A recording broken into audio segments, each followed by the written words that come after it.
ఏమీ తెలియని కిరాతుడు ఒకడు వచ్చి, పంతులు గారు మీరు ఎందుకు కూర్చున్నారు ఇక్కడ అన్నాడు. విడిచిపెట్టట్లేదని ఆయన అన్నారు, కింద మనుష్యుడు పైన సింహం ఆయన కోసం అన్నాడు. అది ఈ అడవిలో ఉందా అన్నాడు. ఈ అడవిలో ఉంది అన్నారు. అయితే నేను తీసుకొస్తానులేండి, దానికి తపస్సు ఎందుకన్నారు. ఆయన నవ్వి అన్నారు, నువ్వు తీసుకురాగలవా అన్నాడు. రేపు రాత్రిలోగా తీసుకురాకపోతే నా ప్రాణాలు విడిచేస్తాను పంతులు గారు, సరేనా? అయ్య బాబోయ్, వీడు లేనిపోని ప్రతిజ్ఞ చేస్తున్నాడని అలాగే లే అన్నాడు. ఇక ఆ కిరాతుడు అరణ్యంలో తిరుగుతూ నరసింహం, కింద నరుడు పైన సింహం, కింద నరుడు పైన సింహం అంటూ చూస్తున్నాడు అడివంతా. మరునాడు సాయంకాలం ప్రదోష వేళ అయిపోయింది, కనపడలేదు. అక్కడ బ్రాహ్మణుడికి మాట ఇచ్చాను, తీసుకెళ్ళలేకపోయానని చెప్పి చెట్టు తీగలు తెచ్చి ఉరితాడు పోసుకుందామని చెట్టు కొమ్మకి ఉరి పోసుకుంటున్నాడు. నరసింహస్వామి వారు ఆవిర్భవించి వచ్చి దర్శనమిచ్చారు.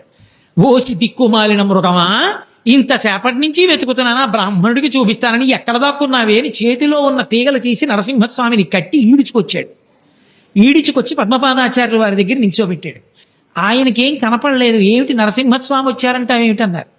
రాకపోవడం ఏమిటి, నిన్నటి నుంచి వెతుకుతున్నాను, నిద్రాహారం లేకుండా, ఇగో ఇప్పుడు దొరికింది, సాయంకాలం చచ్చిపోదామంటే అన్నారు. ఈయనకి కనపడదు, ఆయనేమో ఇదిగో అంటారు. అప్పుడు ఆయన కనపడలేదు, మాట వినపడింది.